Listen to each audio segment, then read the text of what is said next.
The dust in agua caliente was a living thing. It coated the tongue, settled in the lungs, and clung to the sweat on a man's neck. It was a town of last chances and bad endings, baked hard by the Arizona sun near the borderlands. Callum Briggs had not intended to stop. He was a man who specialized in not stopping, in moving past things. But his mules needed water and his wagon needed a new axle pin. And so he found himself leaning against the shaded wall of the land office, watching hell rise up in the center of the street. They called themselves Rangers, or Trackers, or some other proud name. Callum just called them bounty hunters. There were 4 of them, coated in the same grime as the town, their boots scuffed and their eyes hard. They had set up a small block and tackle near the dry fountain, and on it, they had 2 women. They were Apache, chained. The crowd was thick for a Tuesday. Men from the saloon, prospectors in for supplies, even a few of the town's sour-faced merchants. They laughed and jeered, their voices sharp and cruel in the midday heat. One of the women was little more than a heap of rags and hair, slumped against the stone. She was either unconscious or dead. Callum could not tell from this distance, and he had no desire to step closer to find out. The other woman was standing. She was slender, her hide dress torn at the shoulder, revealing a sharp collarbone and skin darkened by the sun and by deep, purple-black bruises. Her hair was matted with burrs and something dark that Callum didn't want to name, but she was standing. Her wrists were bound to the post with iron, and blood caked the metal where the skin had split. Callum Briggs was a solitary man. He ran a small ranch far north, up in the high country where the pines grew and the snow stayed until May. He was passing through. Nothing more. He was 34 years old and carried the memories of the war, and he had no intention of interfering. He had seen suffering, and he had learned, the hard way, that stepping into another man's trouble only multiplied your own. He watched the bounty hunter, a big man with a tobacco-stained beard, pace in front of his prisoners. The man, who called himself Slocum, raised his hands for quiet. "Gentlemen," Slocum bellowed, his voice oiled with self-importance. "We caught these 2 raiding a settlement near the Gila. This one," he kicked the slumped form, "is probably used up, but this one," he grabbed the standing woman by the hair and yanked her head back. She did not cry out. She did not grunt. Her body went rigid, her eyes shut tight, but no sound passed her lips. "This one's got spirit," Slocum laughed. And the crowd laughed with him. Good for labor, good for cleaning, good for whatever a man requires. Callum's stomach turned. He shifted his weight, preparing to leave. He had seen enough. He would get his pin, water the mules, and be gone before sundown. Then the woman opened her eyes. She turned her head, slowly, as far as Slocum's grip would allow. Her gaze passed over the hooting miners, over the leering saloon keeper, over the impassive Slocum. Her eyes were black, not with hate, but with a terrible, empty clarity. They were looking for something. They found Callum. He was standing apart from the rest, in the shadow, his face half hidden by his hat. He was just a shape, but she locked onto him. He felt the weight of her stare as if it were a physical thing. A hand pressed to his chest. He saw the cut on her lip, a fresh split, bright red against her dusty skin. He saw the dignity in her posture, a straight spine that refused to bend, even as the bounty hunter held her by the hair. It was that quiet dignity that unsettled him. It was the blood. He should have looked away. He should have walked to the smithy, bought his pin, and forgotten her. Instead, he stayed, trapped by a gaze that held no plea, only a deep, bottomless recognition of the world's cruelty. Slocum released her, shoving her head forward. "She's healthy, tough as jerky. Who'll start the bidding? $10. Do I hear 10? A man near the front raised his glass. 10, for the pleasure of teaching her manners. 15, shouted another. Callum watched. He saw her sway. The heat was over 100 degrees, and she had been standing there for who knew how long. Her knees, bruised and scraped, began to buckle. She was fighting it, trying to keep her feet, but the strength was leaving her. She sank, not in a faint, but in a slow, controlled collapse. She went to her knees, the chains rattling. She was still looking at him. Only him. The crowd went quiet, waiting. Slocum stepped forward, raising his boot to kick her back to her feet. Before the boot landed, she spoke. Her voice was not a shout. It was barely a sound at all, a dry rasp that tore at her throat. It cut through the heat and the smell of whiskey and dust. She spoke in English, halting and broken, but clear, and she was speaking to him. "Please." Callum froze. "Buy me." Her eyes were fixed on his, a desperation now breaking through the pride. "Make me your wife." Slocum paused, his boot in the air. The crowd murmured. The request was bizarre. It was madness. It was the last desperate throw of a woman who knew the difference between a master and a husband, however slim that difference might be in this land. Something snapped in Callum Briggs. It was not pity. He had buried pity years ago. It was not desire. He looked at her and saw only suffering. It was something else, an echo, a debt. He pushed off the wall. The dust on his boots made small puffs as he walked forward. The crowd parted for him, their mockery turning to curiosity. He stopped 10 feet from the platform. He didn't look at Slocum. He looked at the woman kneeling in the dirt. $20, Callum said. His voice was rough from disuse. Slocum grinned, showing brown teeth. 20. The quiet rancher finds his voice, but the bid is 25. From Mr. Hanratty. The saloon keeper, Hanratty, looked annoyed. 30. Hanratty snapped. He wanted her for the saloon to wash glasses and attract eyes. 35, Callum said, his voice flat. 40, Hanratty shot back. 50, Callum said. The word dropped into the silence like a stone. That was a month's wages. That was half the price of a good bull. Hanratty scowled. He looked at the woman, then at Callum. "He can have the lice-ridden thing," Hanrat muttered, and spit into the dust. Slocum looked disappointed. 50 once, 50 twice. Anyone else? He looked around. $50 is a high price for a dirty... My horse, Callum said. The crowd went silent. Even Slocum stopped talking. Callum's horse, a fine, deep-chested roan, was tied to the rail near his wagon. It was a $100 animal, easy. "What did you say?" Slocum asked, his eyes gleaming. "My horse, the roan, and the 50 in gold. For her," he pointed. "And the chains. Unlocked. Now." This was a language Slocum understood. This was not a rescue. This was a trade, and a damned fine one. The bounty hunter looked at the roan, then at Callum, as if the man were insane. Perhaps he was. "Sold," Slocum boomed.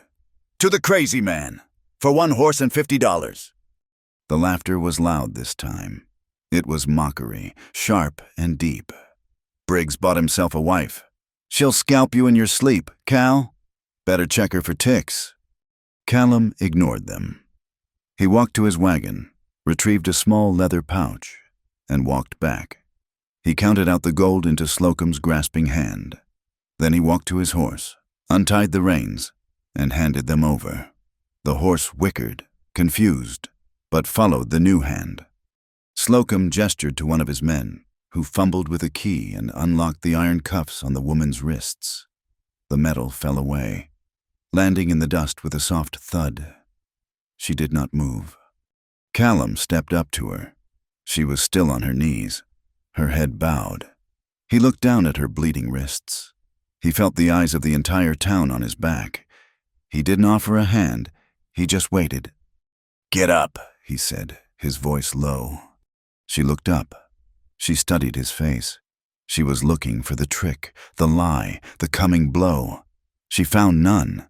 She found only a deep, weary exhaustion that matched her own. Slowly, using the post for support, she rose to her feet. She was taller than he thought, though still a head shorter than him. She stood there, trembling from exertion, waiting for the next command. "The wagon," he said, gesturing with his head. He turned and walked away, not looking to see if she followed.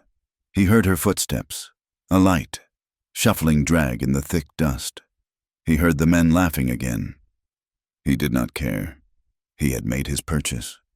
He brought her to his wagon, a sturdy rig parked near the livery. He had lost his horse, but they had left him his mules. She stopped at the high wooden wheel. Her hands held in front of her. The skin was rubbed raw, down to the slick, red meat. He grabbed his canteen from the wagon bed.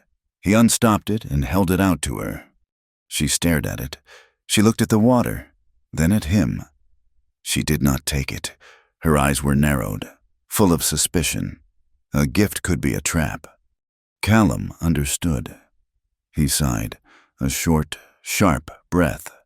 He put the canteen to his own lips and took a long drink, the water warm and tasting of tin. He drank first to show it was not poison, to show he was not above her. He offered it again. This time, her hand, shaking, came up. Her fingers were light as a moth against his. She took the canteen and lifted it to her lips. She drank, not greedily, but deeply. Her eyes closed. When she was done, she stopped and held it out, her movements careful. She looked at him, her face impossible to read. "Thank you," she whispered. It was only the second time he had heard her voice. He nodded. Taking the canteen, he had to load the supplies he had come for. He turned to his work, checking the straps on his flour sacks, securing the axle pin he had, thankfully, already purchased. He expected her to sit, to rest. When he turned back, the memory hit him so hard he nearly dropped the sack of beans. It was the smell of the dust, the heat, the sight of her helplessness. It took him back to the snows of '68. He wasn't Callum Briggs, rancher. Then, he was Corporal Briggs, 3rd Colorado Volunteers. They had called it the Indian Wars, but it had not felt like a war. It had felt like a slaughter. He remembered the command, the torches, the village hidden in the winter valley, smoke rising from the lodges. They were told it was a war party. It was not. It was old men and women and children. He remembered the smell of burning hide and melting snow. He remembered the screams. He had held a torch. He had been ordered to light the roofs. He had watched a woman run from a lodge, her hair on fire, clutching a bundle. A shot had taken her down. Callum had stood there, the torch burning in his hand, the heat against his face, a terrible cold in his gut. He had helped burn a village. He had watched them die. He had left the army the next week, walking away without his pay, without his discharge. He had drifted south, looking for a place so quiet he could forget the sound of his own name.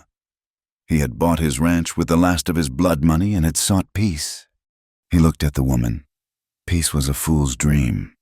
He hadn't rescued her. He had only paid a new price for his old sins. He finished his work. The sun was beginning to dip, painting the sky in shades of blood, orange and lavender. He could not stay in this town. The mockery would turn to violence if he gave it time. He climbed onto the wagon seat. The woman had not moved. She stood by the wheel, waiting. "Get in," he said, gesturing to the wagon bed. She climbed in, her movements stiff. She settled herself among the sacks of flour and beans, making herself as small as possible. He clicked his tongue, and the mules strained, pulling the wagon out of agua caliente. He drove for 2 hours, until the town was a distant smear and the air had cooled. He found a small grove of cottonwoods by a shallow creek. He pulled the wagon off the trail and unhitched the mules, letting them drink. He built a small fire, more for company than for warmth. He made coffee and fried some salt pork. He put a portion on a tin plate and held it out to her. She had gotten out of the wagon and was sitting on the far side of the fire, her knees drawn to her chest. She took the plate. She ate slowly, meticulously, as if she had forgotten how. He gave her a blanket.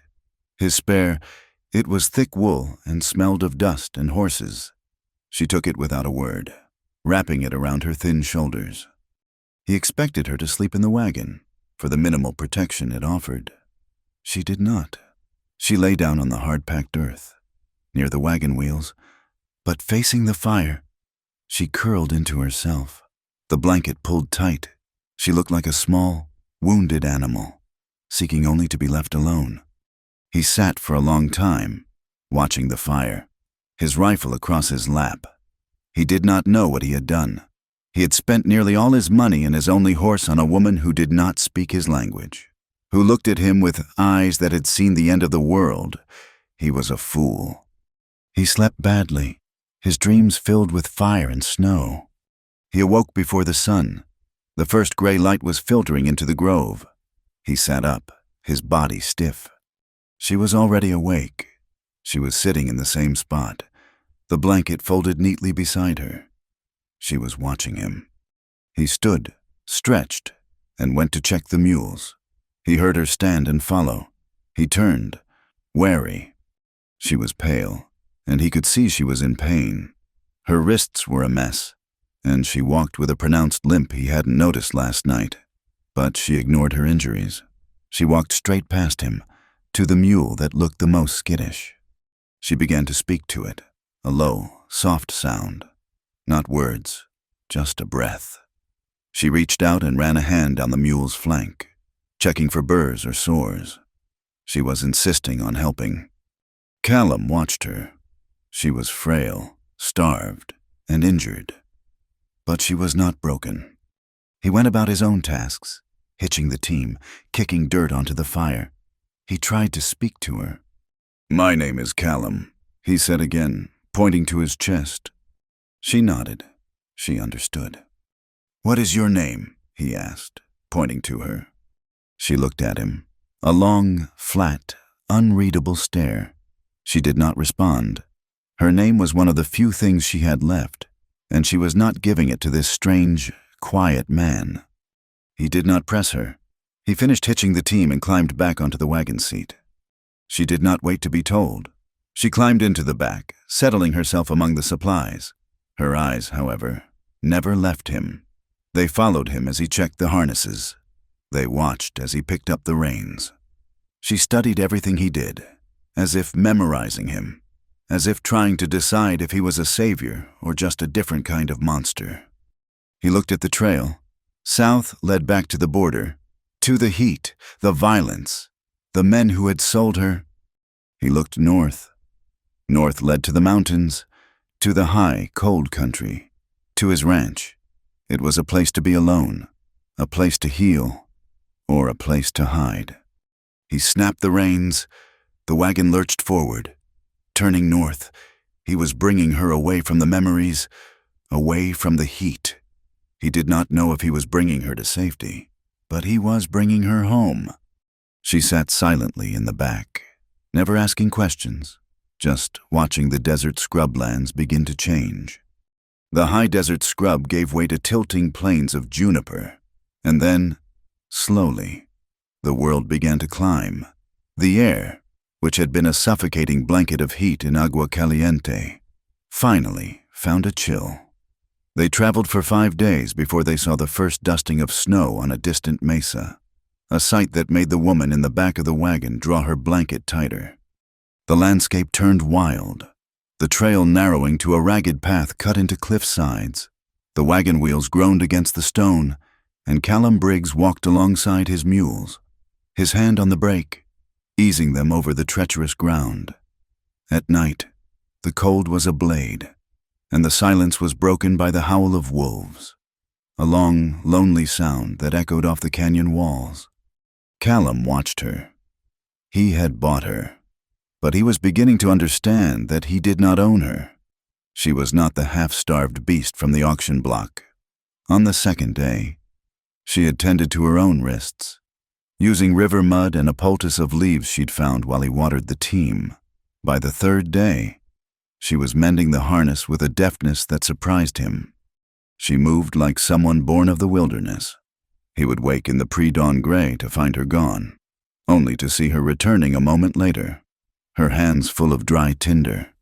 He would struggle with the flint and steel, his hands clumsy in the cold, and she would silently take it from him, angling the steel to catch the spark in a nest of dried grass. Fire bloomed instantly. She tracked. He was a rancher, not a hunter, but he knew his way. Yet she saw things he missed. She would point to the ground, at a scuff of rock he had overlooked, and whisper a single word. "Deer," or "coyote, close." She read the land as if it were a book written in her own tongue. He realized he could not keep thinking of her as the woman. It felt disrespectful, and he could not call her by a name she would not give. He tried, one evening, as they sat by a fire that crackled with pinon pine. He had been cleaning his rifle. She was watching, as she always was, her eyes following the movement of his hands. "I need a name for you," he said, his voice quiet. She did not look up. He tried again, fumbling for the words.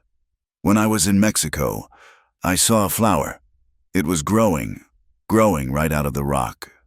A hard place. It was red, beautiful, but it had thorns." He looked at her profile, the strong line of her nose, the firm set of her jaw. "I called it Rosa." She stopped her work, which was sewing a tear in his canvas water bag.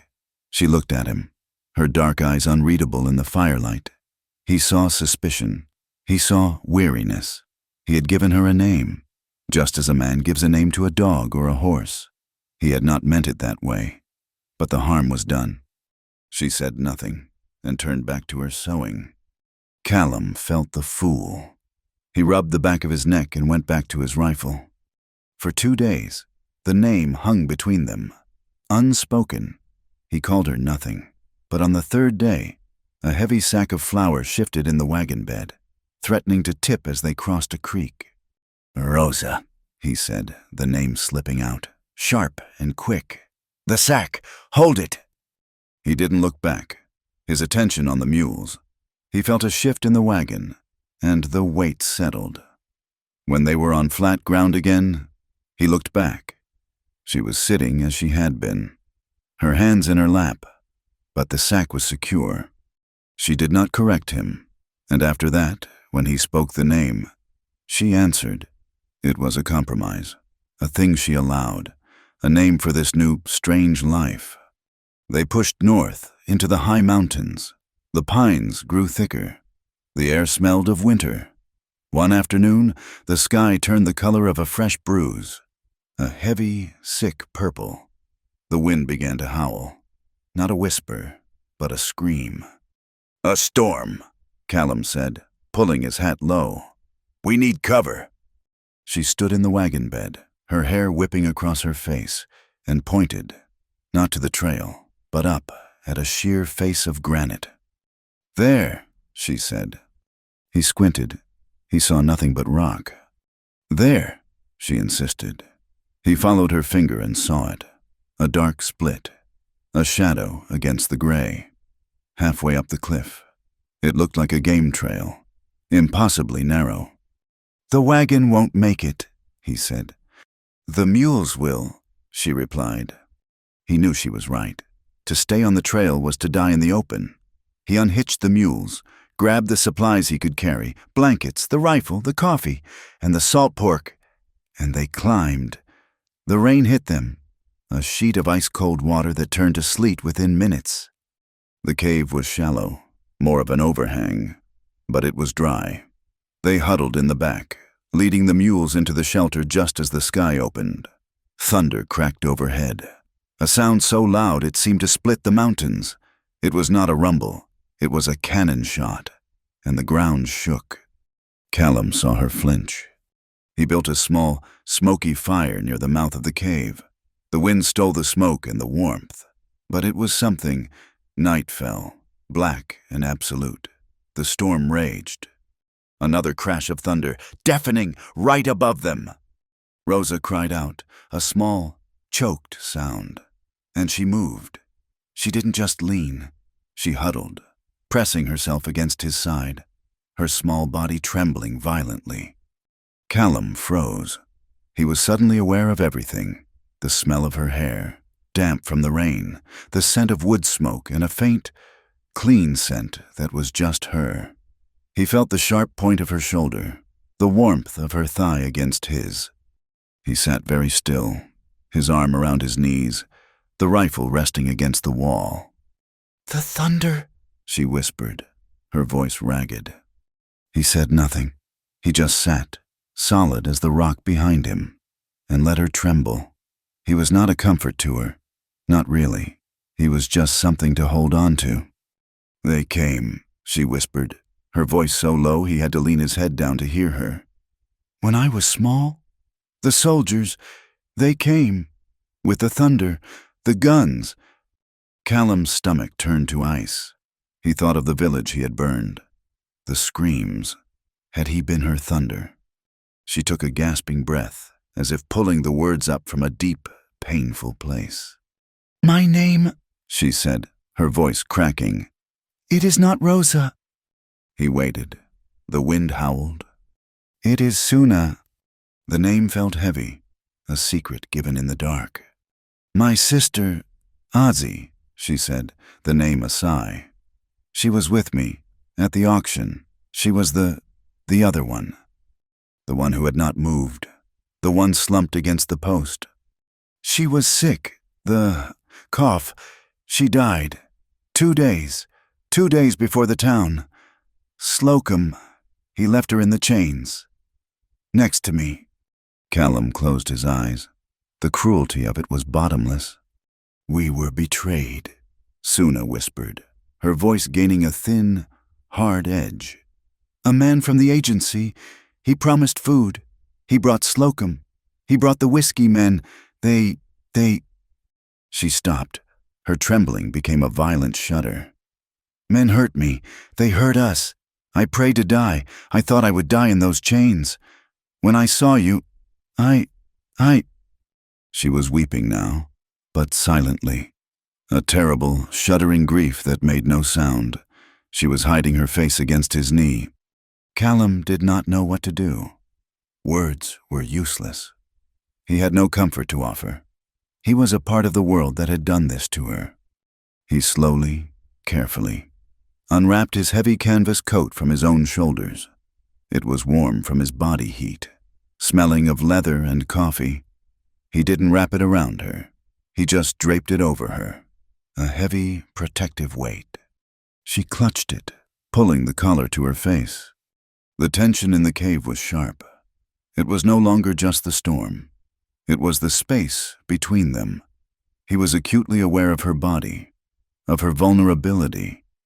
He felt a deep, aching pull, a confused mix of desire and a fierce, protective rage.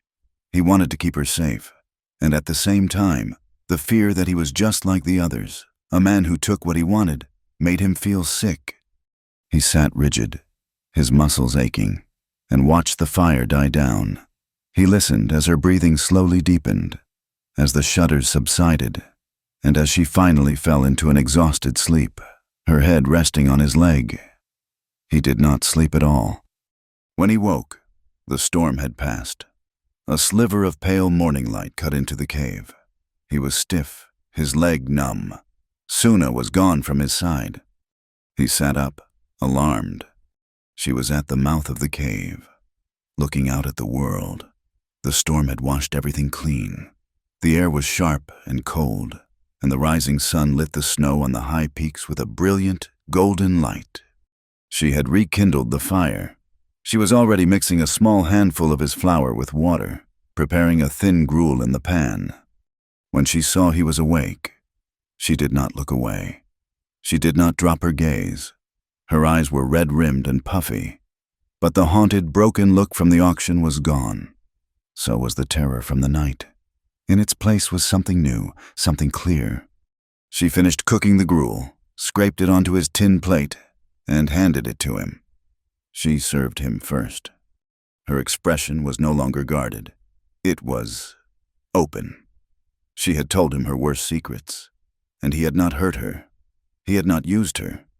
He had just stayed. "Suna," he said, testing the name in the daylight. She met his gaze and nodded. Once, it was done. Rosa was gone. They traveled for another 4 days, descending from the highest passes into a long, wooded valley.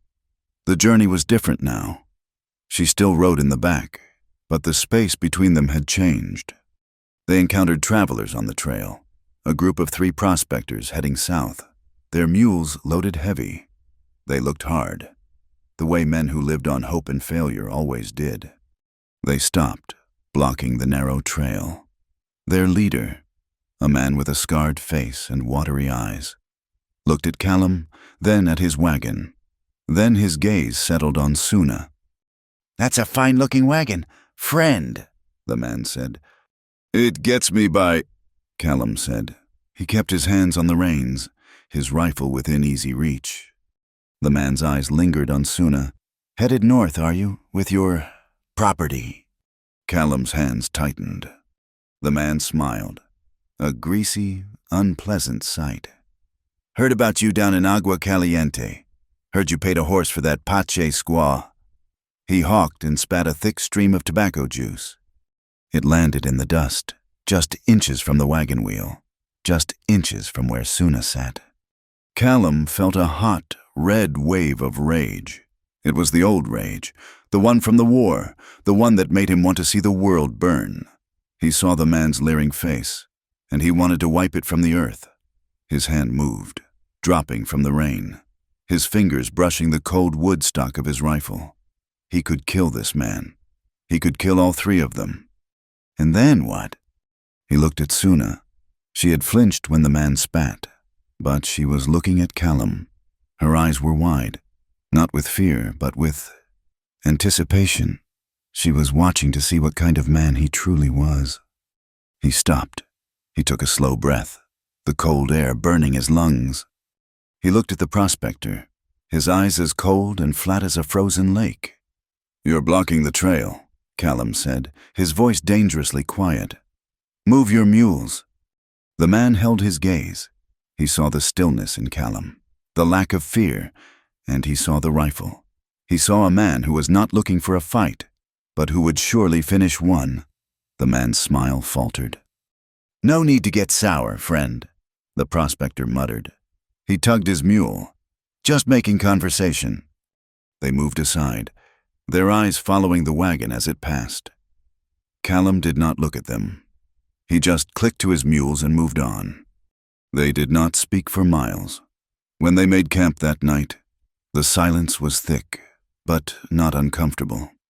As Callum was checking the mule's hooves, Suna came to him. She stood beside him, watching him work.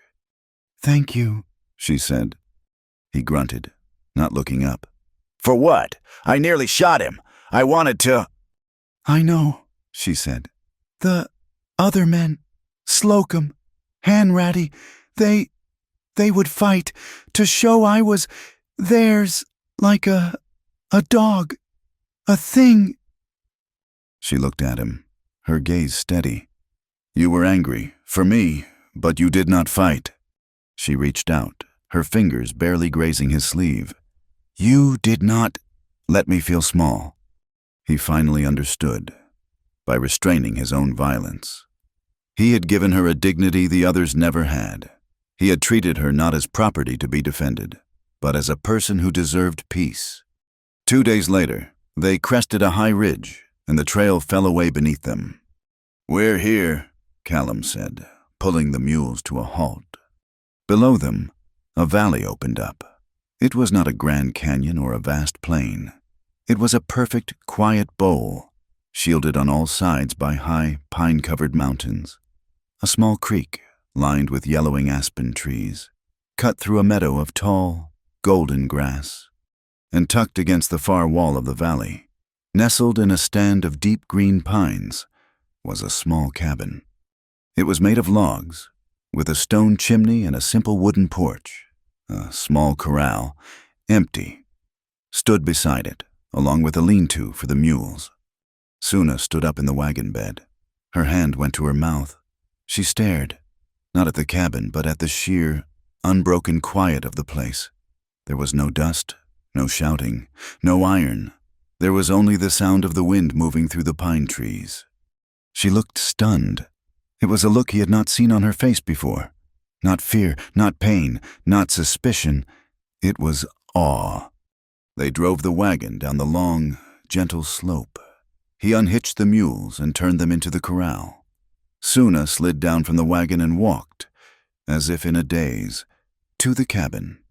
She stopped at the porch, reaching out to touch one of the rough-hewn log posts, as if to prove it was real. He pushed the door open. The cabin was one room, clean but dusty. It smelled of cold ash and dried herbs. A cot with a straw mattress sat in one corner. A stone fireplace dominated the far wall. "This," she said, her voice a whisper, "this is your home." "It's our home," he said, and then felt the heat rise in his neck. He hadn't meant it like that. He cleared his throat. "You can have the bed," he said, gesturing to the cot. "I'll sleep by the fire." She looked at the cot. It was a real bed, inside a house with walls. She looked at him. Then she looked at the cold, stone hearth. She shook her head. "No." She pointed to the floor by the fireplace. "I will sleep here." He started to argue. He wanted to tell her she was safe, that the door had a lock, that he was not the kind of man she had known. But he saw the look in her eyes.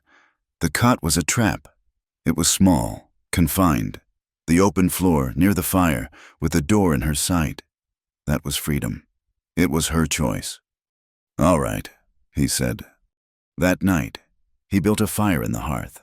The small room filled with warmth and the smell of burning pine. It was the first time in weeks he had felt truly warm. He made dinner, and they ate sitting on the floor, the firelight playing on the walls. When it was time to sleep, he laid out his own bedroll near the door. He took his spare blanket, the one she had been using for weeks, and held it out to her. She reached to take it. The light was low, casting shadows that danced. As her hand took the blanket, her fingers, scarred and chapped from the cold, brushed against his. It was the lightest touch, a graze of skin, but it felt like a spark from the flint, a sudden jolt of heat that shot straight up his arm. He pulled his hand back as if he'd been burned. She, too, snatched the blanket to her chest, her eyes wide. The space between them crackled with a new kind of tension. Not fear, not anger. Something else. Something that lived in the quiet, in the shadows, in the small, warm cabin. He turned away, his heart hammering. "Good night," he said, his voice rough. He lay down on his bedroll, his back to her, and stared at the dark wood of the cabin door, listening to the sound of her breathing in the quiet. Life at the cabin fell into a rhythm, marked by the rising sun and the ring of Callum's axe.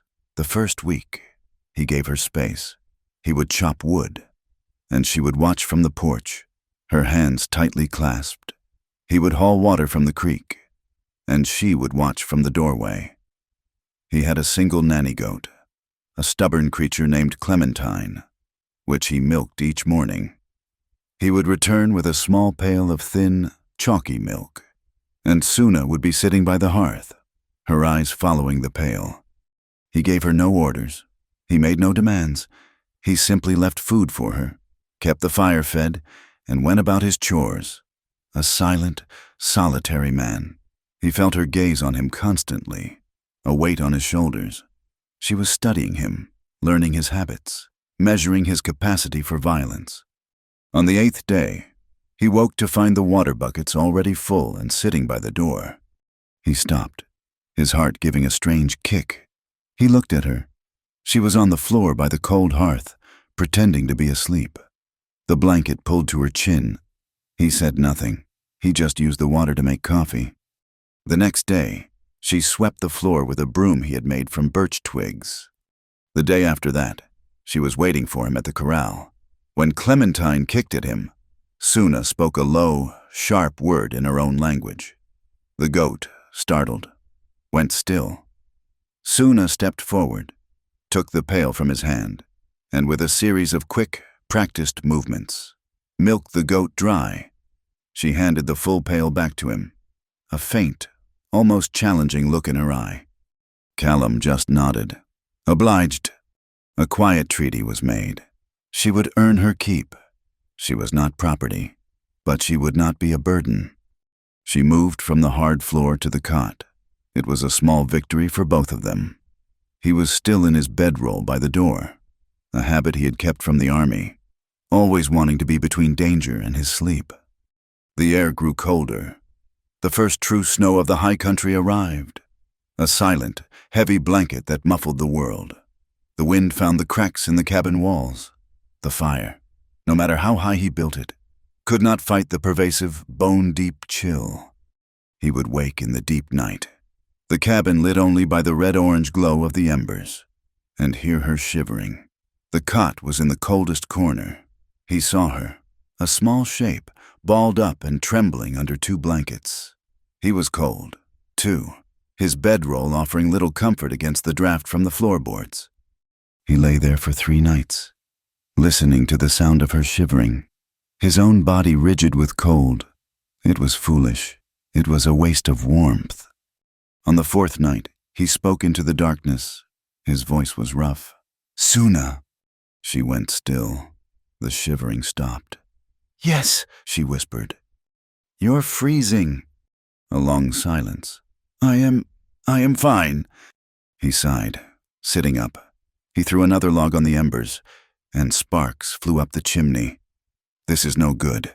We're burning wood we'll need for January, just to stay half frozen." He looked at her outline. The bed, the cot, it's big enough for 2 for warmth. She did not move. He could feel her fear, a sudden, sharp thing that radiated from the corner. He had crossed a line. "Just for warmth," he said quickly, his voice low. "Nothing else, I swear it.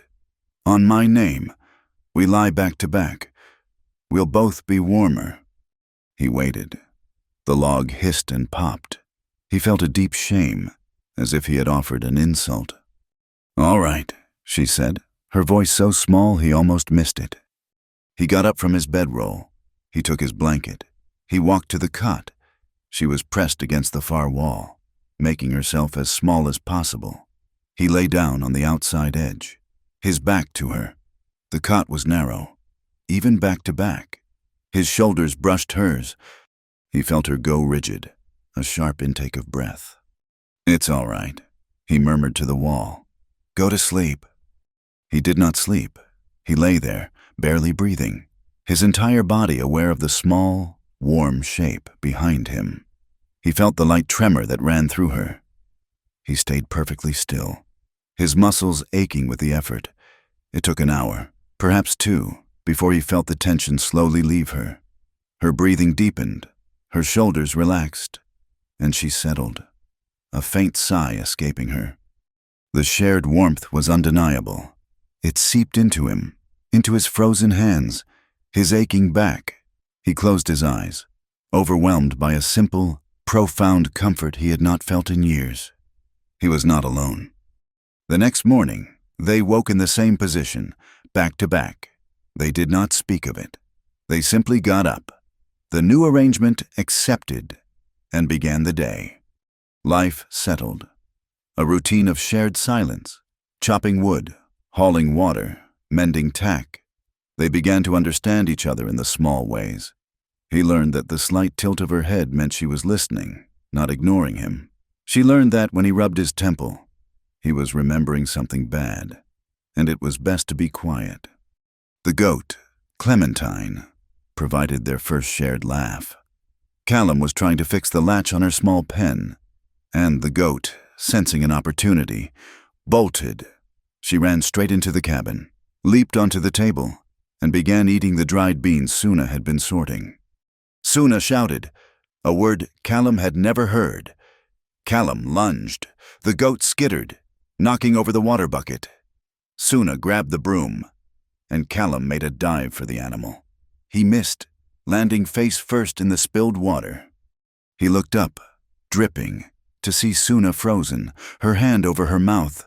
Her eyes were wide, and then her shoulders began to shake. A sound he had never heard from her, a low, bubbling chuckle, escaped her. He looked at the goat, who was now calmly chewing on his bedroll. He looked at Suna, who was trying not to laugh, and he felt a slow smile spread across his own face. He started to laugh, too, a rusty, unused sound. The absurdity of it, the simple, stupid chaos, was the most normal thing that had happened to him in a decade. The laughter bloomed, clearing the air, leaving them both breathless and smiling in the wrecked cabin. He had given her work, he had given her shelter, but he had not given her a weapon. He saw her watching his rifle, his sidearm. He saw the way she tracked the small knife he used for skinning rabbits. One evening, he went to his supply chest. He took out the knife his father had given him. It was a heavy, well-balanced blade, the handle of smooth deer antler. It was the one thing he had that was not from the war. He held it out to her, handle first. She looked at the knife, then at him. "For you," he said, "for protection, or for carving, whatever you need." She took it. Her fingers closed around the antler. She tested the weight, the balance. It was a gesture of profound trust. He was giving her the means to kill him in his sleep. She nodded, her eyes serious. "I will keep it." For the next week, in the evenings by the fire, she worked. She used a small, sharp piece of flint. She scraped the antler handle, carving into it. He watched her out of the corner of his eye. She was not carving random shapes. She was carving a pattern, a series of lines and chevrons, a river, a mountain. She was carving the symbols of her tribe. She was reclaiming the knife, making it her own. One afternoon, a cold, gray day, he was cleaning the mule's harnesses. She was inside, sorting herbs she had found under the snow. He came in, his hands raw from the cold, and found her sitting on the floor by his trunk. His journals, his war medals. She had them laid out on her blanket, a small, tarnished brass medal, a book bound in cracked leather. "What are these?" she asked, her voice husking. He froze. He wanted to tell her to put them away. He wanted to throw them in the fire. "Nothing," he said, his voice hard. She looked up at him. She was not afraid of his tone. "You keep them," she said. "They are not nothing."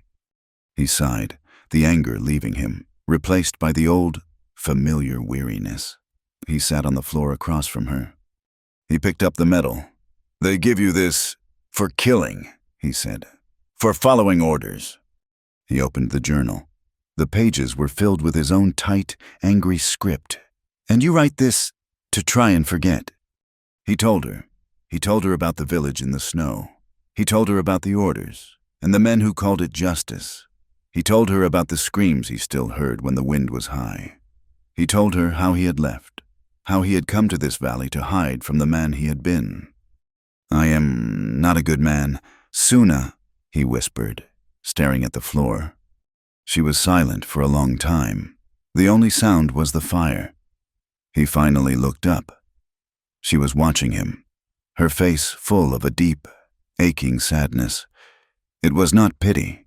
It was understanding. She reached out, her fingers light. She did not touch his face.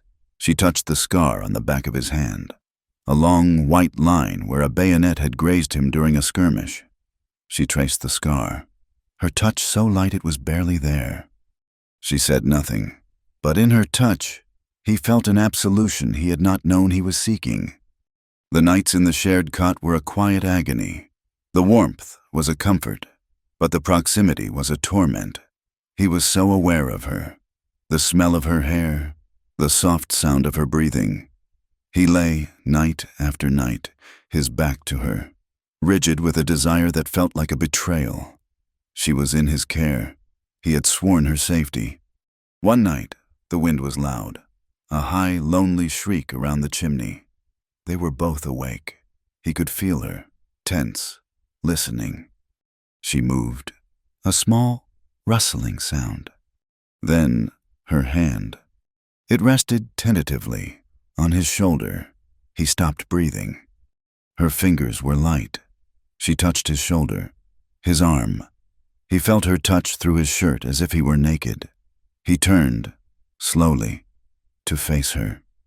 In the faint firelight, he saw her. Her eyes were wide, dark pools.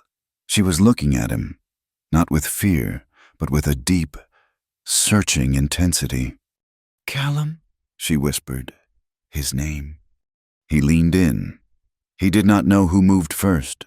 Their lips brushed. It was not a kiss, it was a question.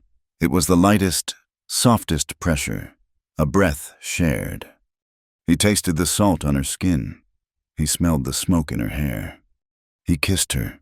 This time, it was a kiss. It was slow and deep and full of all the words they had never spoken. It was the ache of his loneliness, the weight of her survival. It was a desperate, hungry, gentle thing. He felt her respond. Her hand, which had been on his shoulder, moved to his neck, her fingers tangling in his hair. Her lips parted. And just as the kiss deepened, she pulled back. She was trembling violently, not with cold. It was the same bone-shaking tremor he had felt in the cave. She was terrified. "No," she whispered, her voice choked. I cannot." He pulled back instantly, as if struck. "Suna, I'm sorry, No." She was shaking her head, tears welling in her eyes. "It is not you. It is them, the men." She clutched the blanket to her chest, a barrier between them. I am afraid. I feel their hands. I feel used." He sat up, moving away from her, putting space between them. He felt sick. He had pushed her. He had become the thing she feared. "I am sorry," he said, his voice raw. I am sorry, Suna." She was weeping, silent, hard tears. "It is not you," she said again. "It is me. I am broken." He sat there, helpless, his heart a cold stone in his chest. He had broken the one thing they had. She finally spoke, her voice finding a thread of the strength he so admired. "If I give myself," she said, looking at him, her eyes fierce and wet, "I want it to be my choice. Not fear, not gratitude. My choice." He nodded, unable to speak. He understood. He had bought her, and as long as that fact existed, she would never be sure if she was giving, or if he was taking. He slept in his bedroll by the door that night, and for the next week, the cold was brutal, but the distance was necessary. A day later, he was out checking his snares, his mind a turmoil. He returned to the cabin in the late afternoon. She was gone. He called her name, "Suna!" The cabin was empty. The door was open. Her knife was gone, but her blanket was still there. Panic, cold and sharp, seized him. He thought of Slocum. He thought of the prospectors. He thought of wolves. "Suna!" he roared, his voice cracking. He grabbed his rifle. He ran out of the cabin, searching the snow for her tracks. He found them, leading toward the creek. He followed, his heart pounding a sick rhythm against his ribs. He ran, crashing through the brush, calling her name. He found her by the river. The water was frozen at the edges, a dark, churning ribbon in the center. She was standing on a large, flat rock, her back to him. Her hair was down, a sheet of black silk against the white snow. She was not hurt. She was not hiding. She was singing. It was a low, keening sound, a song that rose and fell with the sound of the water. It was a song of her people, a song of mourning, or of healing. He did not know. He just stood and listened, his panic slowly receding, replaced by a profound sense of awe. She was finding her own way. He did not call to her. He just turned and walked quietly back to the cabin. He was sitting by the fire, oiling his rifle. When she returned, the sun had set, and the cabin was filled with shadows. She did not go to the cot. She walked to him, to his bedroll by the fire. She stood in front of him, her hair still damp. "I am not broken," she said, her voice clear and strong. He looked up at her, his heart in his throat. She knelt in front of him, her body against his. She was warm from her walk, and she smelled of pine and cold air. She was willing, she was uncertain, but she was here. She kissed him. It was not the desperate, hungry kiss from before. It was a deliberate, conscious choice. It was a kiss of searing intensity, a claim. Her hands framed his face, and her lips told him everything she could not say. The desire, which he had kept banked for so long, rose in him, a hot, powerful wave. He put his arms around her, pulling her close, his hands tangling in her hair. He kissed her neck, her jaw, his body screaming for release. He felt her own desire, her answering shiver, and he stopped. He pulled back, his breath ragged, his forehead resting against hers. He was shaking. She looked at him, confused. "It is your choice," he whispered. "All of it. We wait until you are sure." He would not be the man who took, he would be the man who waited. She looked at him, her dark eyes searching his. He saw confusion, then understanding, and then a slow, beautiful warmth. She touched his rough cheek. "Soon," she whispered. The word soon hung in the air of the cabin for 3 days. It was a promise, a threat, and a hope. All at once, the first morning after. Callum had risen from his bedroll by the door, his body stiff, his mind a tangle. Suna was already at the hearth, her back to him, stirring their morning oatmeal. She did not speak, but the silence was different. It was not the empty, wary silence of their first weeks. It was a silence filled with everything unspoken, a heavy, anticipatory quiet that was more intimate than any conversation. He did not return to the cot, but the distance between his bedroll and her bed seemed to have shrunk. The small room felt charged, as if a dry storm was gathering. Their life continued, but the texture of it changed. The tenderness, which had been a fragile thing, began to take root. He was mending a bridle on the porch, his fingers fumbling with the cold, stiff leather. She came out, sat beside him, and took it from his hands. Her smaller, quicker fingers found the tear, and she began to stitch it with the sinew she had prepared. She looked up, a faint, teasing light in her eyes. "Your hands are for Gish," she said. "Gish?" he asked, rubbing his clumsy hands. "The axe," she said, making a chopping motion. "For splitting, not for Na'ale." "Na'ale," he repeated, the sound foreign and clumsy on his tongue. She laughed, a genuine bubbling sound. "No, Na'ale, it means to sew." He smiled, a slow, rusty expression. "My hands are for Gish," he agreed. She began to teach him, small words for the world they shared. To for the water he hauled, Il day for the fire he built, Chil for the herbs she gathered. He was a poor student, his tongue thick with English, but he tried. And she, in turn, began to ask for his words. Table, rifle, blanket. They were building a bridge, one small stone at a time. One afternoon, he took the heavy Winchester from its pegs on the wall. He found her by the creek, washing their tin plates in the icy water. "Suna," he said. She turned. He held the rifle out to her, butt first. She looked at the weapon, then at him, her eyes guarded. "You should know how," he said simply. You said you would not be in chains again. This is how you stop the chains." She dried her hands and took the rifle. It was heavy, and she staggered under the weight, but she did not complain. He saw a new, hard light in her eyes. This was not a gift, like the knife. This was a tool. He showed her how to stand, how to brace the stock against the hollow of her shoulder.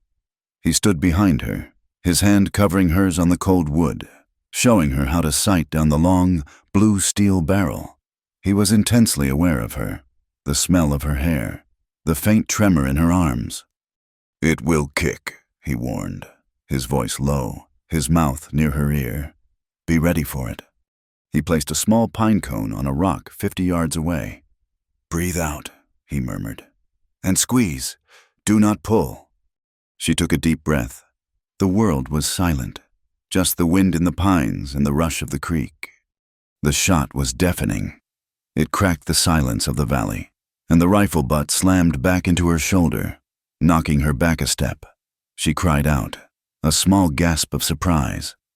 But the pine cone exploded in a puff of snow and bark. She stared, her eyes wide. A slow, fierce smile spread across her face. It was the smile of a woman who had just discovered a new kind of power. She turned to him, her face bright. "Again," she said. They spent the afternoon shooting, until her shoulder was bruised and the smell of gunpowder hung in the air like perfume. The laughter came more easily now. The stories, which had been locked away, began to surface. They sat by the fire, the cabin secure against the deepening winter, and shared the small, meaningless memories that make up a life. He told her about the farm he had tried to run in Missouri before the war, about his mule that was smart enough to open gates. She told him about hiding berries from her sister, Ozzy. She told him a story of the coyote, a trickster who had tried to steal the sun and had ended up with a burnt nose. Her face was animated in the firelight, her hands moving as she described the world she had lost. This fragile piece was so complete, he almost believed it could last. He almost forgot the world outside the valley. But the world always finds you. He was running low on flour and salt. The mules needed new shoes. He had put it off for weeks, but he had to go to a town. Not Agua Caliente, never again, but there was a small mining camp, Pine Creek, 2 days' ride north. He told Suna he was leaving. He saw the flash of fear in her eyes, the old fear. "I will be back," he said, his voice firm. 3 days, 4. If the snow is bad, you have the rifle, you have the knife, bolt the door. "You will come back," she said. It was not a question. It was a command. "I will come back." The ride was tense. Every shadow looked like a man. Every gust of wind sounded like a whisper. Pine Creek was a raw, ugly town. Little more than a muddy street and a dozen false-fronted buildings. He tied his mules, his eyes scanning every face. He was in the general store, his list in hand, when he heard the name. Briggs. A ranch hand he vaguely recognized. A man named Abner was talking to the storekeep. "Yeah," Abner said, spitting a stream of tobacco into the cracker barrel. "Callum Briggs. Heard he went clean crazy down in Arizona territory. Paid a horse and gold for a runaway Apache squaw. Slocum's men are unhappy. They say he stole their property." Callum's blood went cold. He kept his back to them, studying a row of canned peaches. "Slocum?" the storekeep asked. "That bounty hunter? He's a mean one." "That's the one," Abner said, his voice dropping. "He and his boys were through here last week, asking questions. They're not just looking for the woman anymore. They're looking for Briggs. They say he owes them." Callum paid for his flour, salt, and mule shoes. His hands steady, he kept his head down. He loaded the supplies onto his pack mule, his mind racing. Slocum was close, a week. They were a week behind him, but they were coming. The ride back was a frantic, 2-day nightmare. He pushed the mules hard, riding into the dark. He did not sleep. He burst into the cabin, the door slamming against the wall. Suna was on her feet instantly, the rifle in her hands, the hammer cocked. She saw his face, and she lowered the rifle. "They are coming," she said. "They're close," he panted, bolting the door behind him. "Slocum's men. They were in Pine Creek. They're looking for us." He expected her to panic. He expected her to weep. He turned to his soldier's mind. "We can fortify the cabin, board the windows. I can pick them off from the rocks." Suna put the rifle down. She walked to the hearth and picked up the knife he had given her. She tested the edge with her thumb. The handle, carved with the symbols of her people, was dark and smooth. "I told you," she said, her voice quiet, but as hard as frozen iron. "I will not run." She looked up at him, her eyes black and bottomless. "And I will not be in chains again. If they come, they come." She was not a victim. She was a warrior. She would die here, on her feet, before she would live on her knees. He looked at her, truly looked at her. The slender woman from the auction block was gone. In her place was a woman of terrifying strength. And he loved her. The realization hit him, not with the softness of a song, but with the force of a bullet. He loved her. "All right," he said, his voice whose. "We don't run, we prepare." He buried his small cache of gold under the hearthstone. He secured the mule pen. He boarded the south-facing window, leaving only a small slit for a rifle. Suna worked beside him, her movements quick and efficient. She did not speak. She gathered ammunition. She filled every bucket and pail with water, in case of fire. The cabin was a fortress. The sun set, casting long, blue shadows across the snow. The valley was silent. Too silent. Night fell, heavy and absolute. They did not light a lamp. They sat by the low embers of the fire, the cabin thick with shadows and the unbearable, metallic taste of fear. Every pop of the fire, every skitter of the wind made them jump. He was cleaning his rifle for the third time. She was sharpening her knife. The tension was a living thing, a third person in the room, coiled and waiting to strike. They were waiting for the sound of hoofbeats, for the shout, for the splintering of the door. He looked at her. Her face was a mask of shadows and firelight. She was beautiful. "Suna," he said, his voice a rasp. She looked up. He did not have the words. He did not know how to say that he was sorry, that he was proud, that he was terrified, that he loved her. He reached out, his hand open, palm up, and laid it on the floor between them. She watched his hand for a long moment. She saw the scars. She saw the tremor he could not hide. Slowly, she put down her knife. She put her hand in his. He laced his fingers through hers. Her skin was warm. They were not waiting for death. They were waiting for life. He pulled her, gently. She came to him, kneeling between his legs. The cabin was cold, but they were burning. "Callum," she whispered. He kissed her, and the tension of the day, the fear, the anger, all of it poured into the kiss. It was not the gentle brush of lips from before. It was a desperate, claiming, hungry kiss. It was the kiss of two people who might not see the morning. "My choice," she whispered against his mouth. "My choice." He lifted her, his arms strong, and carried her to the cot. He laid her down, and the fear was gone, replaced by an ache so deep it was a part of him. It was not a frantic clash. It was a slow, aching discovery. It was the whisper of her name against his skin, and the feel of his rough hands, once calloused by war, now gentle on her body. He undid the laces of her worn hide dress. She unbuttoned his shirt, her fingers tracing the scars on his chest. This was not taking, this was not giving, this was sharing. He made love to her slowly, carefully, as if she were the last good thing in the world. He watched her face in the firelight. He saw the fear melt, replaced by a deep, shuddering release. He heard her whisper his name, not in fear, but in wonder. Afterward, they lay tangled in the blankets, their bodies slick with sweat, the sound of the wind their only companion. The cabin was silent. The men had not come. He felt her body shake. He pulled back, alarmed. She was weeping, the silent, hard tears he had seen once before. "Suna, did I hurt you?" She shook her head, burying her face in his neck. "No," she wept. "No, I did not know. I thought I was dead for so long. I did not know." She did not know she could feel this. Alive.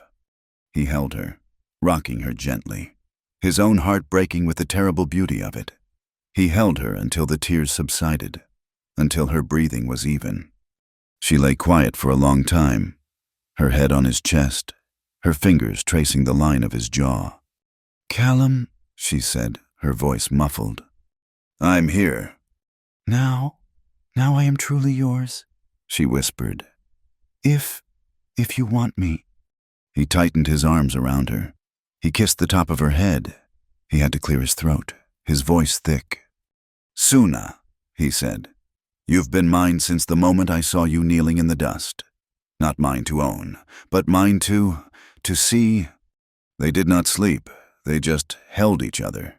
And for the first time, the cabin felt like a home. In the morning, the men still had not come, but the threat was not gone. It was just delayed. They ate in silence, the new intimacy a warm, protective blanket. "We can't stay," he said, and the words tasted like ash. "They know I'm a rancher. They'll find this valley. We have to go north, deep into the Rockies, into Colorado territory. We can disappear." She nodded. She had known this was coming. "Yes," she said. "We will go." She stood and went to her small bundle of possessions. She pulled out a small, worn object, wrapped in hide. She unwrapped it. It was a comb, carved from bone. It was intricate, delicate. "This was Ozzy's," she said, her voice low. "My sister, she carved it. She loved beautiful things." She held it up, her hand shaking. "I cannot leave her here. In this cold land, I cannot." "We'll take it with us," he said. "No." She shook her head, her eyes fierce. "There is a place, a sacred place, where I was born, where the spirits of my people rest. It is south." "South?" He stood, his blood running cold again. "South is back toward Slocum, back toward the danger. It's madness." "I must," she said. "I must bury this, so she can find her way, so she can be at peace. I cannot be whole until she is." "Suna, no, we can go north. It's safe." "Then I go south alone," she said, her jaw set. He looked at her. He saw the steel in her spine. She would do it.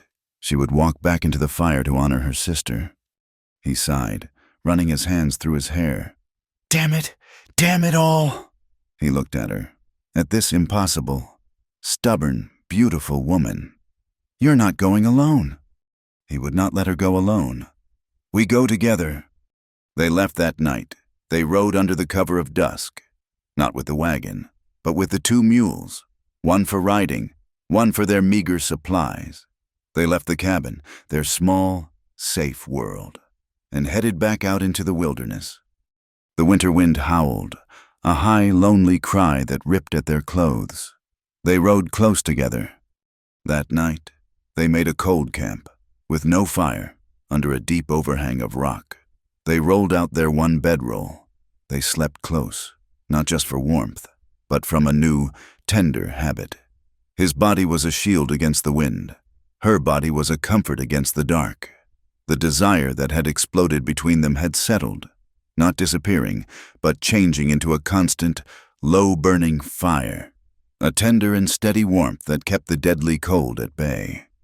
Callum lay awake, listening to her soft breathing, his rifle in his hand.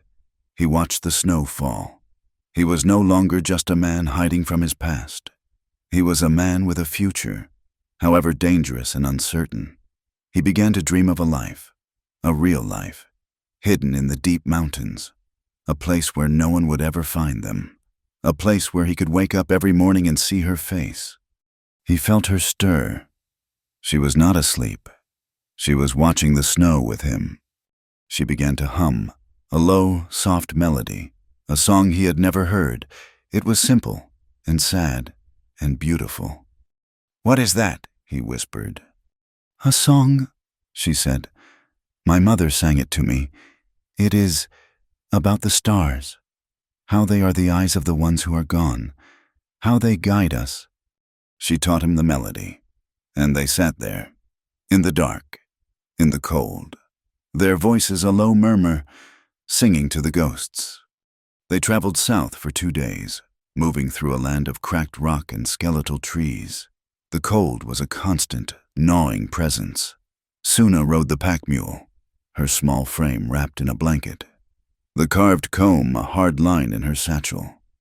Callum walked, leading the other mule, his rifle in his hand. He hated this. Every mile south was a mile back toward the fire. The high, open ridges left them exposed, and the silence of the landscape felt watchful, as if the stones themselves were waiting. On the 3rd day, they entered a narrow pass, a cut in the rock that the trail followed like a scar. The walls rose 100 feet on either side, close and claustrophobic. "I don't like this," Callum said, his voice low. He stopped, tasting the wind. It smelled of snow and nothing. Suna had tensed behind him. "Someone is here," she whispered. The shot did not sound like a gunshot. It was a sharp, flat crack, and the led mule, the one Callum was leading, screamed. It was a terrible, high-pitched sound. The animal crumpled, its front legs folding, a dark stain spreading on its neck. Callum was moving before the echo died. He shoved Suna from the pack mule, pushing her hard into the snow and rocks. "Stay down," he roared. Another shot, and a chip of granite exploded where his head had been. He rolled, pulling his revolver, his eyes scanning the rim of the pass. He saw him, a flash of a hat, a puff of gray smoke. "3 of them," he yelled to Suna, "on the east rim." She had the rifle. She was not hiding. She was already on one knee, sheltering behind the dead mule, the weapon stock pressed to her cheek. "They've got us pinned," a voice, rough and triumphant, echoed down the pass. "Throw down the guns! Briggs! The squaw ain't worth dying for!" Callum didn't answer. He saw movement, a man breaking cover, trying to get a better angle. Callum fired his pistol. The man grunted, grabbed his shoulder, and ducked back. "Suna!" Callum yelled. "The one on the left, by the tall pinnacle!" He watched her. She took a breath, her body still. She let the breath out. The rifle bucked against her shoulder. A high, thin scream, and a man toppled from the rim, his body a dark, tumbling shape that landed in the snow-choked pass with a sickening, wet crunch. "One down," Callum shouted, a grim, cold satisfaction rising in him. This was the old work. "You'll pay for that, you bastard!" the voice on the rim roared. A second man, braver or stupider, rose from the rocks, firing his pistol wildly, trying to give the third man cover to move. Callum sighted, squeezed the trigger, and the man's hat flew off. He fired again, and the man clutched his chest, stood straight for a moment as if in surprise, and then fell forward. 2. There was a long, terrible silence. The wind moaned through the pass. The pack mule, which had run a few yards, stood trembling, its breath a cloud of steam. Callum reloaded his pistol, his eyes on the rim. "Where's the third?" "He is running," Suna said, her voice low. "What?" "Listen." And he did. He heard the scrape of boots on rock, moving away from them. The third man, the leader, the one who had been shouting, was in full retreat. He had seen his 2 companions killed in less than a minute, and he wanted no more of it. Callum rose slowly, his pistol aimed at the empty rocks. "He's gone!" "Callum!" Suna's voice was sharp. Not a victory cry, it was pain. He spun. She was still kneeling, but her face was pale, her teeth gritted. The rifle was in the snow. "I am I am hit, she said, her voice a thin thread. He ran to her, his heart a cold stone. Where? She had her hand pressed to her side. Here, it is nothing. He pushed her hand away. Her high dress was dark, and his fingers came away sticky and red. A long, shallow tear ran along her ribs. A grazing bullet. It hadn't gone deep, but it had torn a wicked 4-inch gash. It's not nothing, he said, his voice ragged. He looked up at the rim.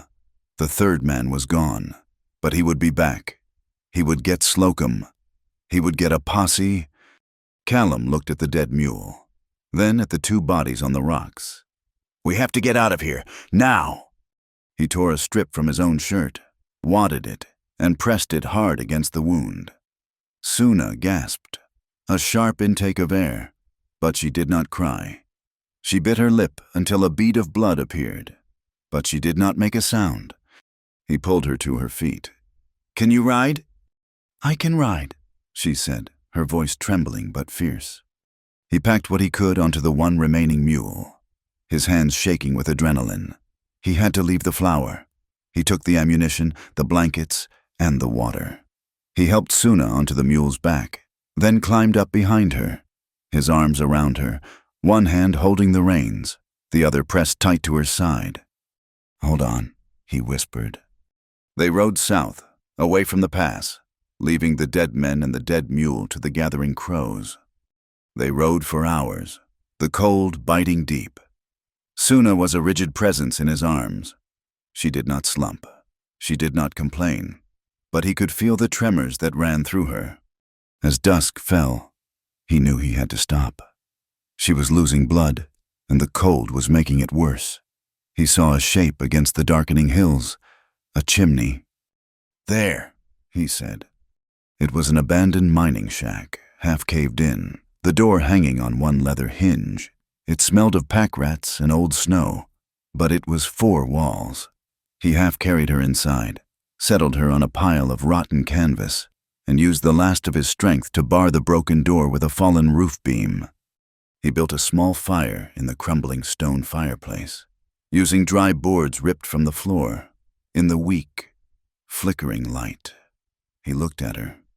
Her face was the color of ash. Her eyes were closed, her breathing shallow. Suna, he said, his voice cracking. It is so cold, she whispered. He had to look at the wound. He gently pulled back the makeshift bandage. It was bleeding sluggishly, the flesh around it an angry, puckered red. He had no whiskey, no medicine, only creek water and rage.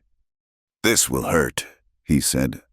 He took his canteen and poured the icy water directly into the gash, cleaning it of wool fibers and dirt. Suna's body arched off the canvas, a silent, terrible scream trapped in her throat. Her hands clawed at his arms, but she did not cry out. She just hissed, a long, tearing sound of a snake. When it was done, she collapsed, her body slick with a cold sweat. He found his small sewing kit, the one he used for mending tack. He threaded a needle with sinew. Don't, she whispered, her eyes open, watching him. It has to be closed. No, not with that. It will rot. Ildiz. Fire. She nodded. A small, jerky movement. She was shivering violently. He took his skinning knife, the one he had not given her, and held it in the fire until the blade glowed a dull red. Hold me, she whispered. He put his left arm under her neck, holding her head to his chest. He took a piece of the rotten wood and shoved it between her teeth. Bite down. She did. He took the hot knife and laid the flat of the blade against the bleeding wound. The smell of searing flesh filled the small shack. Suna's entire body went rigid. A low, animalistic moan came from her throat, and he felt her teeth sink deep into the wood. He did it twice more, sealing the length of the cut. Then he threw the knife into the corner and just held her, his own body trembling. She was quiet for a long time. He tore a clean strip from their one spare blanket and bound her side, tightly. He made her drink water. She was weak, her hands shaking. He wrapped her in all the blankets and sat beside her, feeding small pieces of jerky into the fire to warm them. She slept, but it was not a restful sleep. By morning, the fever had come. It was not a gentle fever. It was a rage. Her skin was on fire, but she shivered, her teeth chattering. He could not move her. The sacred valley would have to wait. The third man would have to wait. For 3 days, the world shrank to the size of the tiny, filthy shack. He did not sleep. He sat by her side, wiping her face with snow, forcing drops of water between her cracked lips. She was not in the shack. She was back at the auction. She cried out for Asi. She begged Slocum for water. She saw the men who had hurt her, and she fought them, her weak hands pushing at the blankets, her voice a raw, broken whisper. Callum held her. He held her hands when she thrashed. He whispered to her, his voice the only anchor in her delirium. "I'm here, Suna," he murmured, over and over. "I'm right here. You're safe. I've got you." He spoke of the cabin. He spoke of the high country. He told her about the pine trees and the clear water. He just talked, his voice a low, steady rumble, fighting the ghosts. On the third night, he thought he was losing her. Her breathing was shallow, a faint, fluttering pulse at her throat. The fire was dying. He was so tired his bones felt like water. He put his head down on the filthy canvas beside her, his hand clutching hers. "Don't leave me," he whispered, his own voice breaking. "Please, don't you leave me, too." He must have slept, for he woke with a start. The fire was out, the shack was freezing. Her hand was squeezing his. He looked up. Her eyes were open. They were not wild with fever. They were clear. She was looking at him. "You are very loud," she whispered, a ghost of a smile on her lips. He let out a breath that was half a sob, half a laugh. He couldn't speak. "Don't leave me," she said, her voice small, a child's plea. "I'm not going anywhere," he said, gripping her hand. "I'm right here." It took another 2 days for her to find her feet. She was desperately weak, but the iron in her spine had not been touched. "We go," she said, her voice still a rasp. "We go now." He argued. She was not strong enough, but he saw the look in her eyes. This was not a request. Her sister was waiting. He got her on the mule. The journey was a slow, agonizing crawl. He walked beside her, his hand on her leg, steadying her. She would ride for an hour, then rest for 2. "On the 4th day," she pointed, "there, through the rocks." They left the trail and entered a hidden cleft, and the world opened up. It was a small, perfect valley, hidden from the world by sheer cliffs. Sun-bleached stones, the size of houses, were scattered across a meadow of dried, golden grass. Even in the dead of winter, the ghosts of wildflowers, purple and yellow, clung to the earth. The air was still. It was a place of profound, ancient peace. Suna slid from the mule, refusing his help. She was pale, but she stood tall. She took the hide-wrapped parcel from the pack. She walked, her steps shuffling but sure, to the base of a great, twisted piñon pine. She knelt, her wound pulling, but she did not wince. With the knife he had given her, she dug into the hard, cold earth. It took a long time. When she was done, she unwrapped the carved bone comb. She held it for a moment, her head bowed. She whispered something in her own language, a long, soft stream of words, a farewell, a promise. She placed the comb in the small hole and covered it with earth. Callum did not watch. He turned and began gathering flat, gray stones. He brought them, one by one, to the small patch of disturbed earth. He began to build a cairn, a small monument of stone to mark the place. He laid the stones carefully, building a solid, respectful pile over the grave. When he was done, she put her hand on the cold stone. She was not weeping. Her face was calm. "She is at peace," Suna said. Yes, he said. They camped there that night, in the sacred valley. It felt wrong to leave.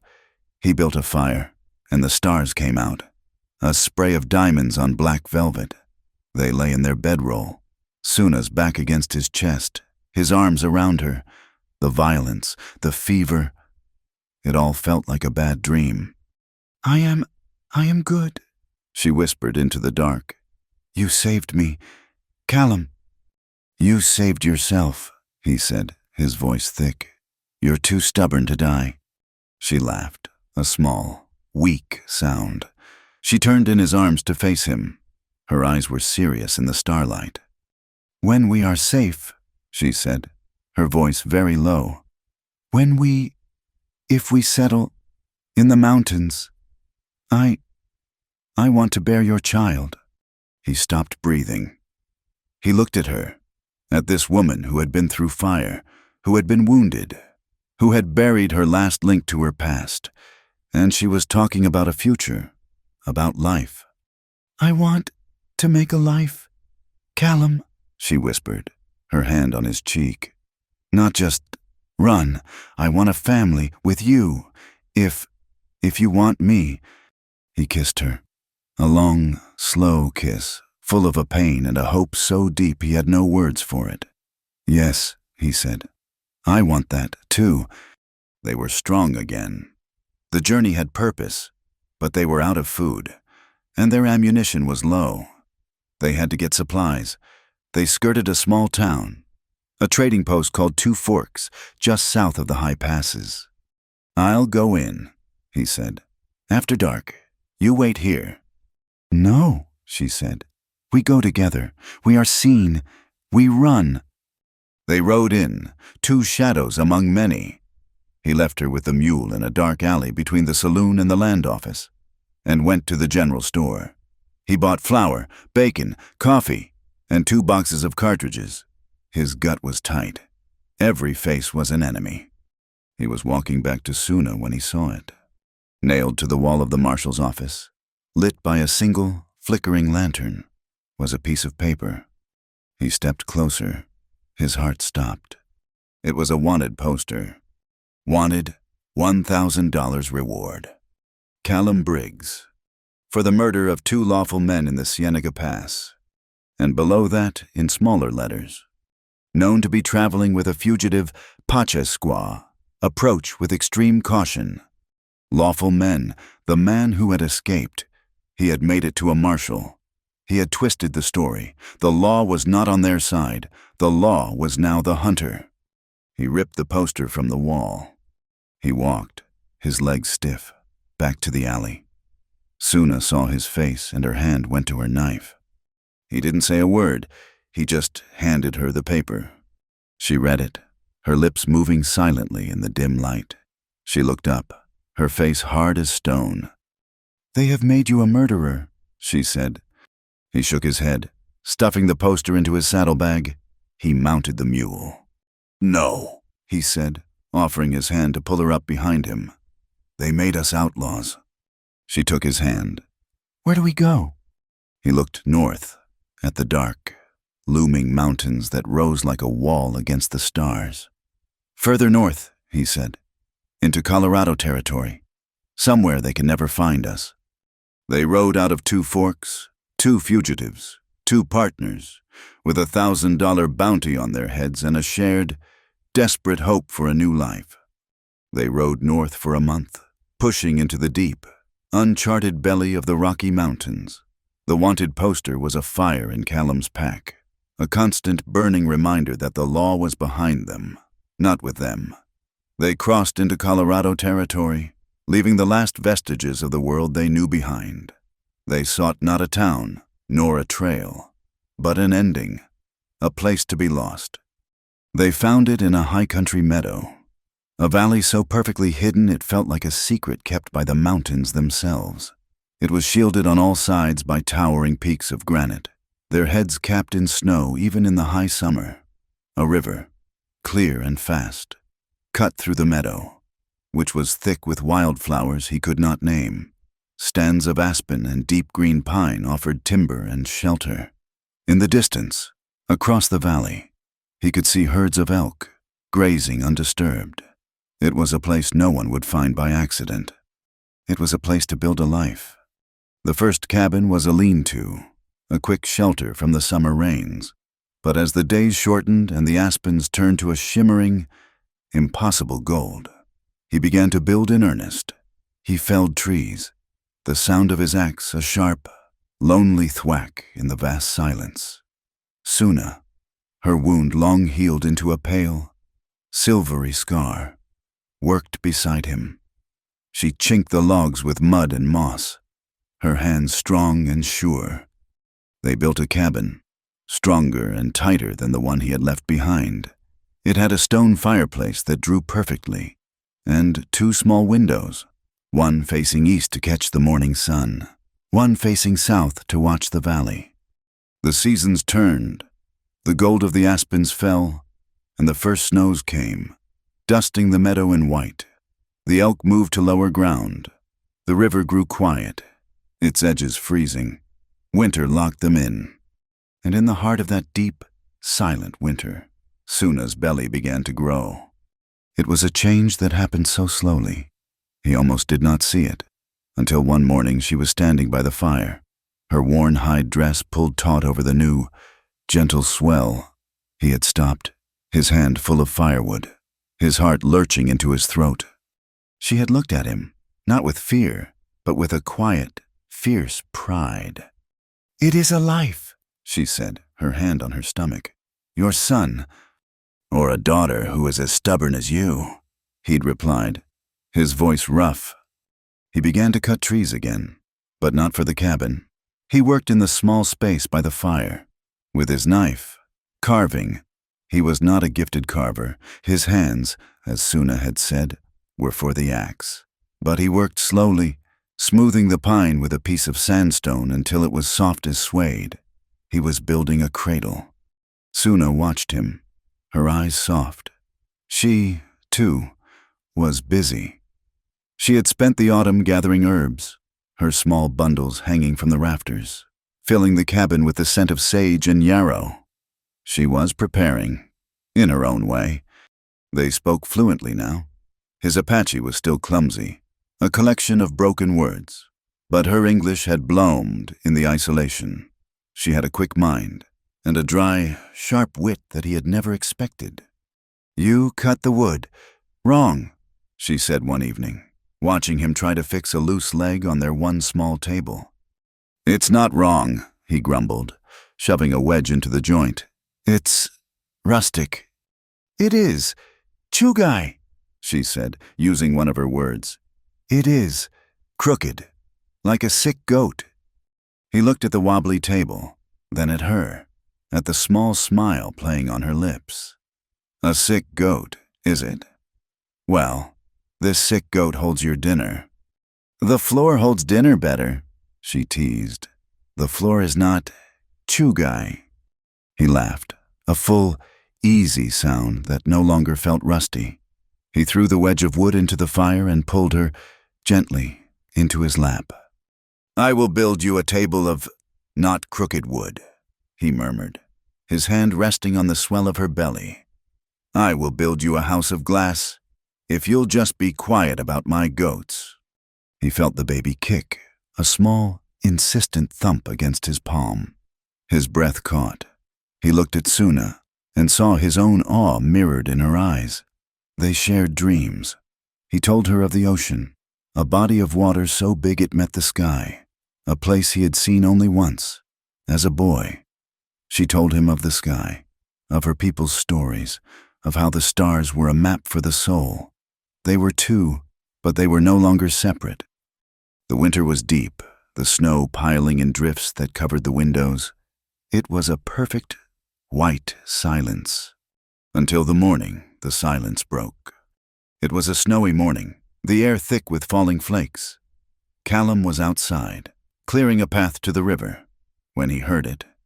Not hoofbeats, the snow was too deep for that. It was the jingle of a bridle, a sound that did not belong. He dropped the shovel and was inside the cabin in 2 strides, his hand over Suna's mouth before she could speak. He pointed to the window, his eyes wide with a cold, sudden dread.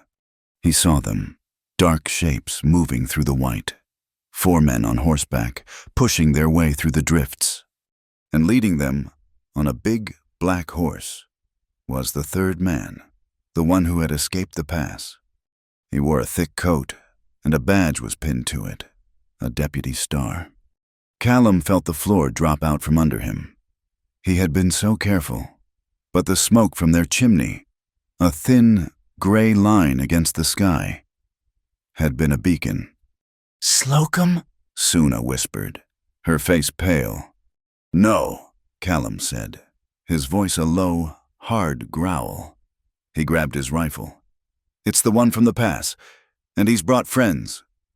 He went to the door, his heart hammering. "Suna, go to the loft. Take the other rifle. Do not come down. I fight with you." Her belly was large, but her eyes were iron. "No, you keep him safe," he said, touching her stomach. "You keep our son safe, but if I fall, you know what to do." She understood. She would not be taken. She kissed him, a hard, quick, desperate kiss. "Do not fall, Callum Briggs." He unbarred the door and stepped out onto the small porch. The rifle was heavy in his hands. The 4 men stopped, their horses breathing hard, their muzzles white with frost. The deputy, a man whose face was pinched with cold and a mean, satisfied triumph, unbuttoned his coat. "Callum Briggs," the deputy shouted, his voice muffled by the snow. "I know your name," Callum shouted back, "though I don't recall you giving it. What do you want, Harlan?" The deputy's face darkened. "My name is Deputy Harlan, and I have a warrant for your arrest. Briggs, for murder." "Those men in the pass shot first," Callum said. His rifle held loosely, aimed at the ground, but ready. "That ain't how my report reads," Harlan sneered. "It reads that you murdered 2 men in cold blood, and I'm here to bring you in, along with the fugitive squaw you've been harboring." "She's my wife," Callum said, the word a shield. "She's a murderer, just like you," Harlan spat. "I've got a posse.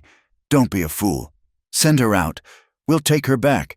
You can try your luck with a judge." "She's not going anywhere," Callum said. "This is our home. You're not welcome here. Turn your horses around and ride back the way you came." Harlan laughed, a short, ugly bark. "You're in no place to make demands. It's 4 against 1. Briggs." He drew his pistol. "Last chance. Send her out." "No," Callum said. "Fine," Harlan screamed, his voice cracking with rage. "Kill him!" The world exploded. Harlan's pistol fired, and the bullet tore a chunk of wood from the doorframe by Callum's head. Callum dropped to one knee, bringing his rifle up. He fired. One of the posse members, a young man who looked terrified, clutched his chest and fell from his horse. A second man fired, his shot going wide. Callum worked the lever of his rifle. Clack, clack. And then, a second shot, from a different angle, from the loft. The 3rd posse member, who had been trying to circle the cabin, screamed and grabbed his arm. Suna, she had a clear shot. "The cabin!" Harlan roared. "She's in the cabin!" Harlan and the last man dismounted, using the horses for cover. They were firing at the cabin, bullets thudding into the logs, one shattering the small east window. Callum was pinned. He was behind a snowdrift by the porch. Harlan was behind the dead horse. "Suna, stay down!" he yelled. He saw the last man, the one Suna had wounded, fumbling to reload his rifle. Callum stood. A clear shot. He fired, and the man went down. It was just him and Harlan. "It's over, Briggs!" Harlan yelled, his voice strained. "You're a dead man! Your wife! She's going to hang!" "Not today," Callum whispered. He saw Harlan's plan. The man was pulling something from his saddlebag. A torch, a rag soaked in oil. He was going to burn them out. "No," Callum said, a cold, hard rage rising. He stood up from the snowdrift. He stood in the open, his rifle at his hip. "Harlan!" The deputy, surprised, stood from behind his horse. The torch in his hand, he raised his pistol. Both men fired at the same time. Harlan's shot was wide, the bullet screaming past Callum's ear. Callum's shot was true. The bullet took Harlan in the center of his chest. He stood for a moment, a look of profound, stupid surprise on his face. The torch fell from his hand, hissing in the snow. He looked down at the red stain spreading on his coat, then at Callum. He opened his mouth, but no sound came out. He fell, a heavy, final shape in the snow. Colin stood for a long moment, the rifle smoking. The world suddenly, terribly quiet. The only sound was the wind and the groaning of the wounded man. He had won. He took a step toward the cabin, and his leg buckled. He looked down. A dark, spreading stain was turning the snow on his thigh to a bright, shocking crimson. He hadn't even felt it. Harlan's last, wild shot. "Callum!" Suna was running from the cabin, her body awkward with the baby, her face a mask of terror. She was holding the other rifle. It's all right," he said, his voice sounding distant. "It's done." He sat down, hard, in the snow. The world was starting to spin, the edges of his vision going gray. "You are hit," she whispered, falling to her knees beside him. She ripped at his trousers, her hands shaking. "Oh, no, no, no, no!" It was bad. It was high on the thigh, and the blood was pulsing, not flowing. He knew what that meant. "The artery," he said, his voice weak. "Suna, you have to—" "I know," she said, her voice fierce. She shoved her own scarf into his hand. "Press here, hard." She ran to the house and was back in a second, her knife in one hand, a piece of firewood in the other. She tore a long strip from the shirt of the dead posse member, her face grim. She was all business, her panic gone, replaced by the iron will he knew so well. She tied the strip high on his leg, above the wound, and shoved the piece of firewood into the knot. She began to twist. The pain was a white-hot, blinding agony. He screamed. "I know," she said, tears streaming down her face, but her hands did not stop twisting. "I know. Stay with me, Callum." He was lying in the snow, his blood a stain on the perfect white, the world fading. He was so cold. She lay down beside him, pressing her body against his, trying to give him her warmth. She grabbed his hand, the one that wasn't pressed to his side, and she put it on her belly. The baby was moving, a frantic, kicking life. "Feel him?" she sobbed, her face close to his. "Feel him. Callum, he is here. He is waiting for you." He was bleeding. He was dying. "You cannot," she whispered, her voice a raw plea. "You cannot die. You cannot leave us." She pressed his hand harder against their child. "You saved me from the chains, from the cold. You saved me. Now you let me save you. You live. Do you hear me? You live. Callum Briggs." He looked at her, at this impossible, beautiful, fierce woman. He felt the life kicking against his palm. He had a reason. "I'm not going anywhere," he whispered, his voice a thread. He survived. The winter was a long, gray blur of pain and fever. Suna, heavy with child, dragged him into the cabin. She tended the one posse member who had lived, the young one he had shot first. She splinted his chest, and when he was well enough to ride, she gave him a mule and pointed south. "Do not come back," she had said. Callum lay on the cot, his leg on fire. Suna stitched the wound. She fed him broth. She kept the fire high. She sat by his side, day and night, her hand in his. They nursed each other through the long, dark winter. He from his wound. She, from the exhaustion and the fear. They had won, but the cost was high. Spring arrived, not as a gentle guest, but as a riot. The snow melted, and the river roared. The meadow exploded in a carpet of green and purple. The aspens grew new leaves. And the baby came. It was a long night, filled with Suna's cries and his own helpless prayers.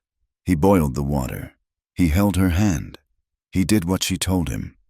And just as the sun rose, a new, thin, wailing cry joined the sound of the river. A girl. She was small and red and perfect. Callum held her, his hands clumsy, his heart so full it felt like it would burst. He laid her in Suna's arms. Suna was exhausted, pale, but she was smiling, her eyes shining with tears. Ozzy, she whispered, touching the baby's cheek. Her name is Ozzy. The final scene. It was autumn again. A year had passed since the gunfight. The valley was golden. Callum sat on the porch, his legs stiff. It would always be stiff. But he was whole. He was watching the fire inside the cabin. The mountain air was crisp, and the setting sun was turning the high peaks to a glowing, golden fire. Inside, Suna was sitting on the floor by the hearth. In her lap, their daughter. Ozzy sat, her black hair a wild, soft mess. Suna was brushing it, her hands gentle. She was showing her how to make a small braid, her fingers moving in the ancient, practiced rhythm of a mother. Callum watched, his heart quiet. He was a man who had been born for war, who had lived in shadow. He had come to these mountains seeking only an absence of pain. And in this small, hidden valley, he had found everything. Suna looked up, as if she felt his gaze. She smiled at him. It was a smile of such peace, such deep, quiet joy, that it took his breath away. She turned to him, her voice soft in the growing twilight. You didn't just buy me, Callum, she said. That day, in the dust, you gave me life. He walked, limping slightly, into the cabin. He knelt behind her, his arms wrapping around both her and their daughter. He kissed Suna's hair, breathing in the scent of wood smoke. He whispered, You gave me something to live for. Thank you for listening to this story. I hope it found a warm place in your heart.